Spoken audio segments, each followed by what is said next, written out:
At dawn on June 22nd, 1941, the largest invasion force in human history crossed the Soviet frontier. 3 million German soldiers, thousands of tanks, and waves of aircraft surged forward across a 1,800-kilometer front. Villages burst into flames under the first Luftwaffe strikes. Soviet border guards, stunned by the sudden attack, fought isolated battles that lasted minutes or hours before being overwhelmed. Behind them, the Red Army struggled to make sense of the chaos. Radios crackled with half-formed reports. Commanders demanded clarity where none existed. The Wehrmacht advanced with breathtaking speed. Panzer divisions sliced between Soviet armies, encircling entire fronts within days.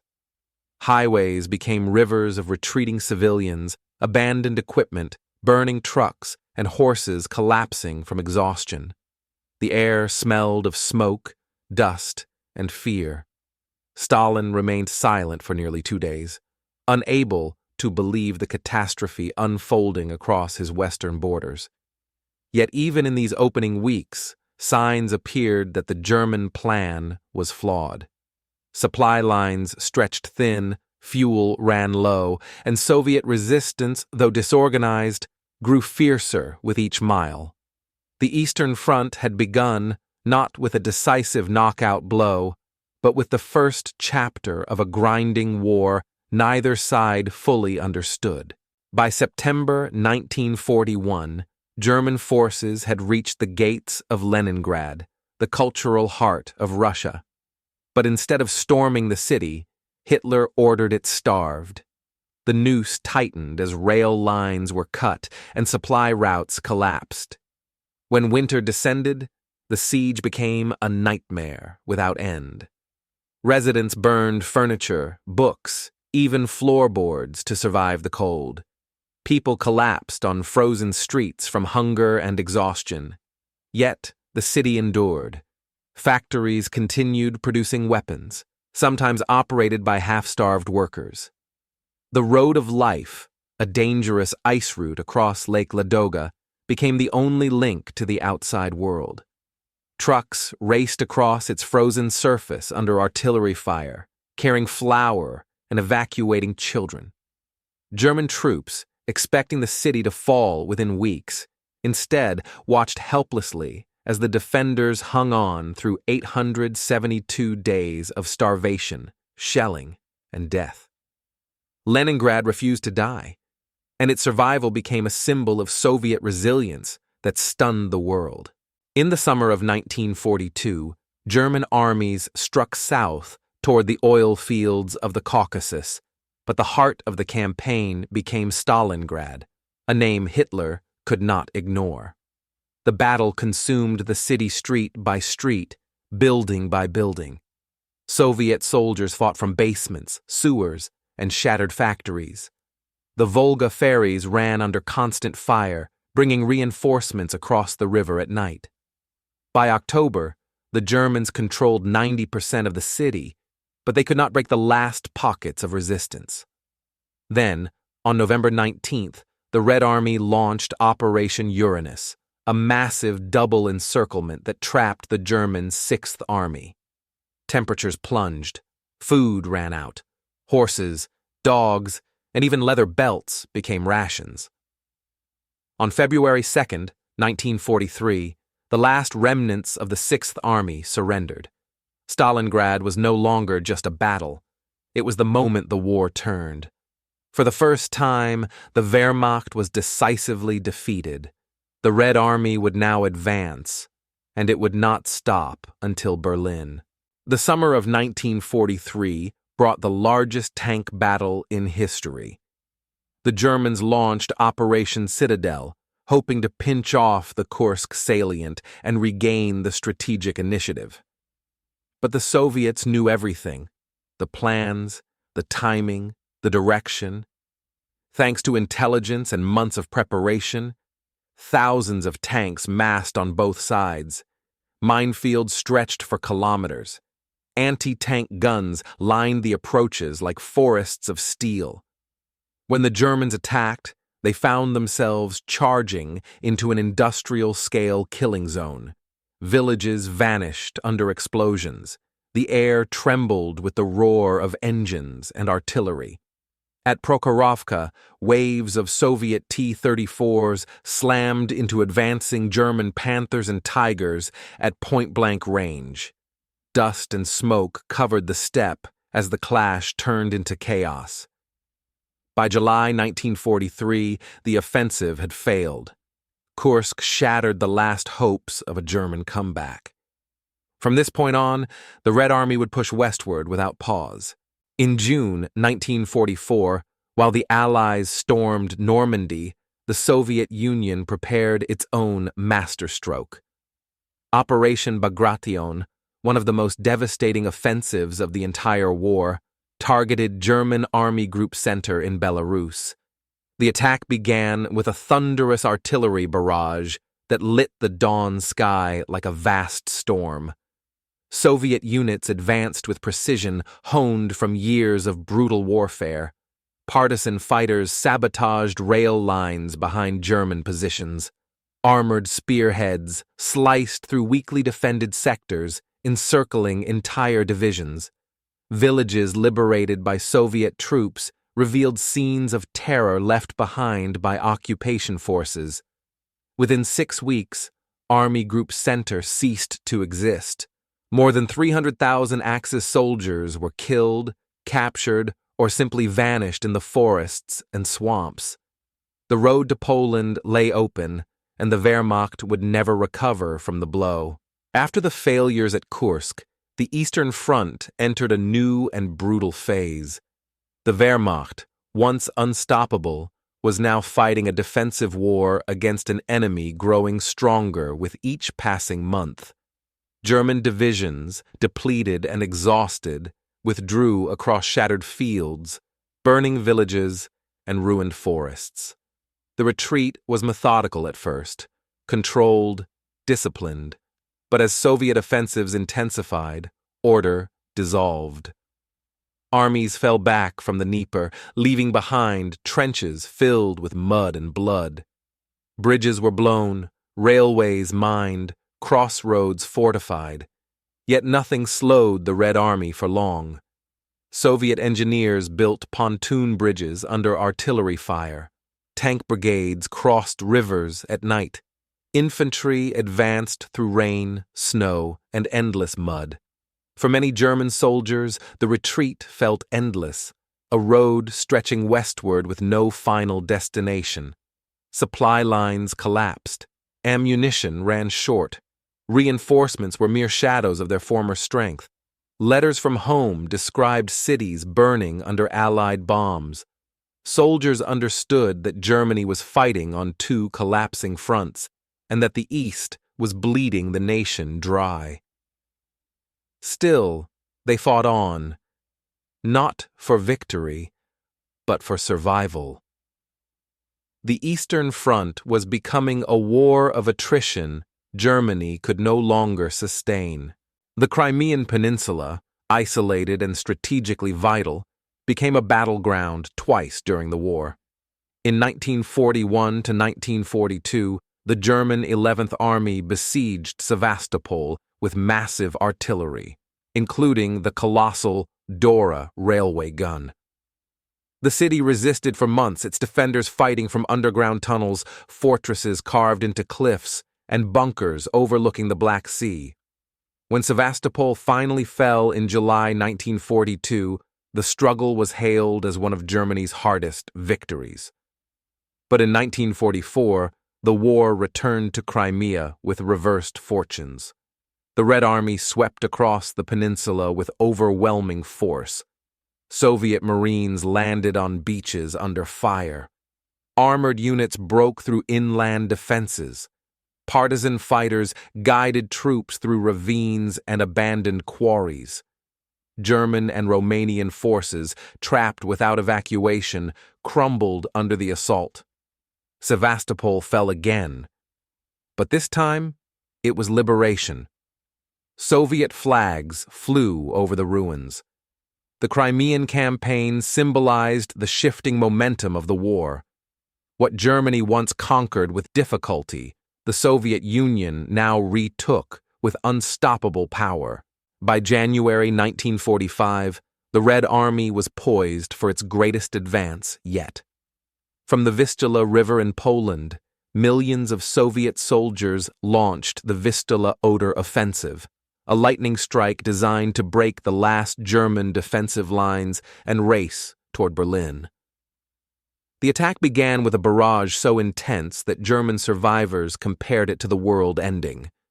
Within days, Soviet tank armies surged across the Polish countryside, seizing hundreds of kilometers of territory. German positions dissolved into chaos. Wehrmacht and Volkssturm units fought desperately, but they were swept aside by overwhelming firepower and sheer momentum. Cities like Krakow were liberated almost intact.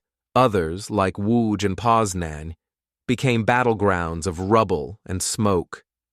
Soviet engineers bridged rivers under fire, while infantry marched through snowdrifts in temperatures that froze rifles to bare skin. By the end of January, the Red Army stood on the Oder River, just 70 kilometers from Berlin. Germany's heartland lay exposed. For millions of Germans, the thunder of Soviet artillery was now close enough to hear. East Prussia, the symbolic birthplace of German militarism, became the site of some of the Eastern Front's most desperate fighting. As Soviet armies advanced, civilians fled in vast columns, horse carts, bicycles, sledges loaded with children and blankets, all moving westward through blizzards and artillery fire. Many froze on the roads, others were caught in the path of advancing troops. German forces dug in around Königsberg, Gumbinnen, and the fortified towns of the Masurian lakes. The defense was fanatical, but futile. Soviet armor smashed through defensive belts. Infantry advanced from forest to forest. Towns burned as battles raged in the streets. The East Prussian offensive was not just a military operation, it was the collapse of a world. Generations who had lived in the province for centuries were uprooted in weeks. When Königsberg fell in April 1945, it marked the end of Prussia itself. For the Red Army, East Prussia was both vengeance and victory. For Germany, it was the final tearing away of myth, identity, and homeland. By April 1945, the Eastern Front had reached its final chapter. Soviet forces closed in on Berlin from the north, east, and south, forming a massive ring around the capital. The once mighty Wehrmacht was reduced to battered divisions, teenage Volkssturm units, and shattered remnants of elite formations. The advance toward Berlin was relentless. Soviet artillery turned highways into smoking ruins, villages disappeared under bombardment, forests caught fire as tanks smashed through. Bridges collapsed behind retreating German units. The Red Army secured the Silo Heights, the last major defensive barrier, after 3 days of brutal fighting. Inside Berlin, civilians and soldiers alike prepared for the final stand. The city was a maze of rubble and barricades. Government buildings were fortified. Anti-aircraft towers became fortresses. The Reichstag loomed over the burnt streets like a monument to a dying regime. The end was inevitable.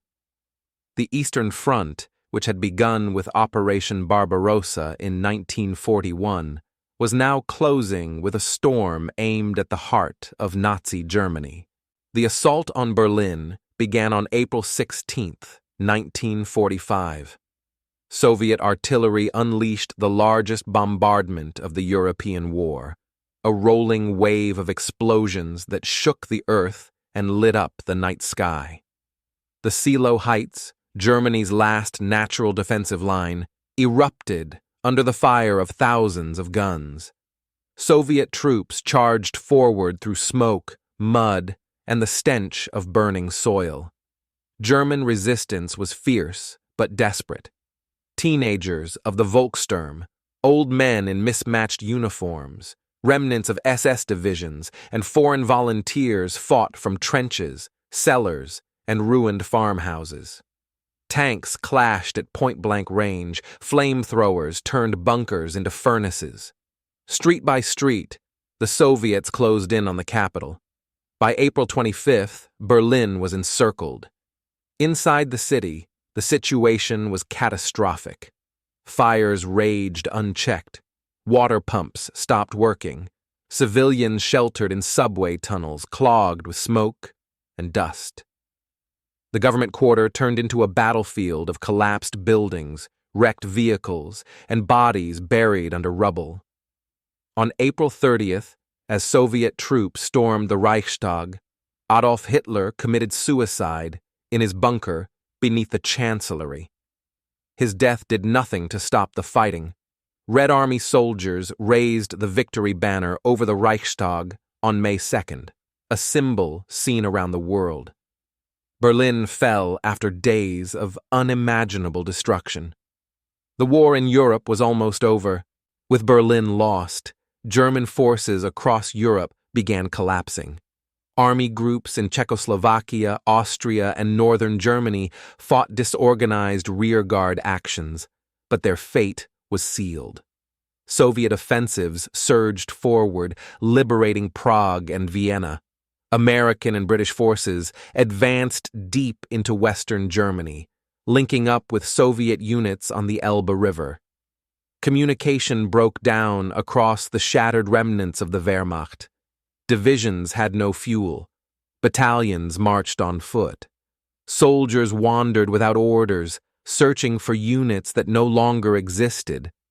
Tens of thousands surrendered in open fields with their hands raised, hoping to avoid falling into Soviet captivity.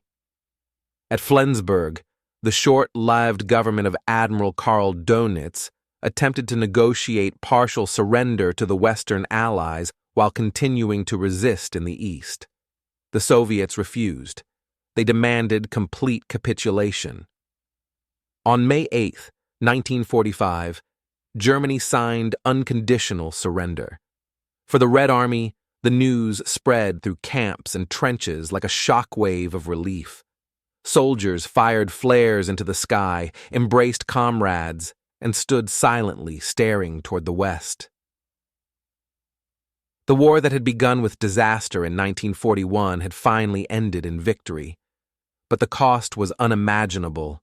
Cities in ruins, millions dead, entire regions transformed forever. The Eastern Front was not only a story of armies. It was a story of suffering on a scale unknown in modern history. Entire cities vanished. Villages were erased.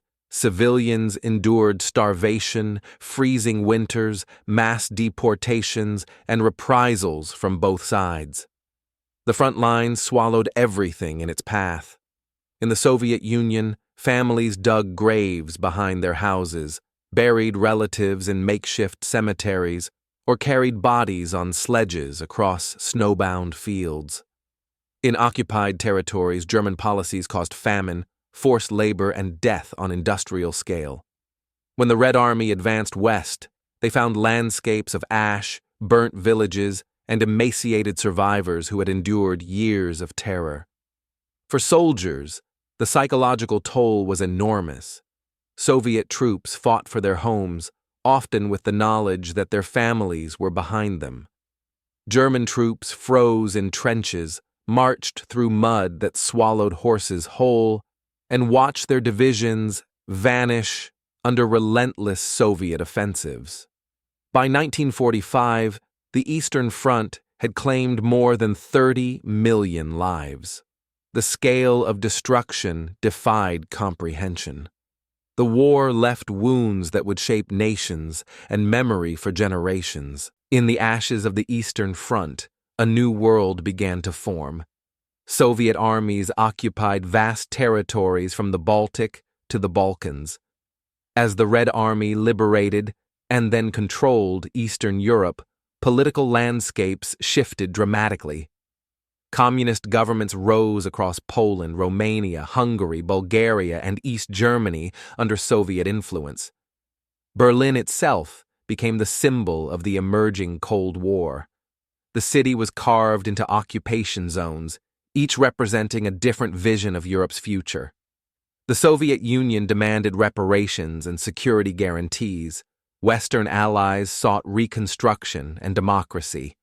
Millions of displaced civilians, Poles, Germans, Ukrainians, Jews, Balts, wandered across borders searching for homes that no longer existed. Railways strained under the weight of refugees. Entire regions were ethnically reshaped. The Eastern Front had ended, but its consequences had only begun. The peace that followed was uneasy, fragile, and filled with the seeds of the next geopolitical struggle. Europe was no longer defined by empires, but by blocs, and the fault line ran across the heart of Germany. The Eastern Front left behind a legacy unlike any conflict in history. Its battles, Moscow, Leningrad, Stalingrad, Kursk, Bagration, Berlin, became symbols of endurance, sacrifice, and unimaginable brutality. For the Soviet Union, the war became the Great Patriotic War, a foundation of national identity. Monuments rose in every city. Veterans marched each year with medals glinting in the sun. Schools taught the story as one of heroism and liberation, etched into the collective memory of generations. In Germany, the Eastern Front became a wound that forced a reckoning with militarism, ideology, and the crimes committed under Nazi rule. Families lived with silence, guilt, or memories of loss. Entire regions, cultures, and histories vanished in 1945. Militarily, the Eastern Front transformed warfare. It showed the power of industrial mobilization, combined arms tactics, armored breakthroughs, and the devastating impact of attrition. It demonstrated how ideology can fuel both resistance and destruction. And yet, the legacy is also human. The letters of soldiers, the diary entries of civilians, the ruins of cities, the graves along the Volga and the Vistula, all tell the same story. The Eastern Front was the deadliest, most transformative theater of World War II.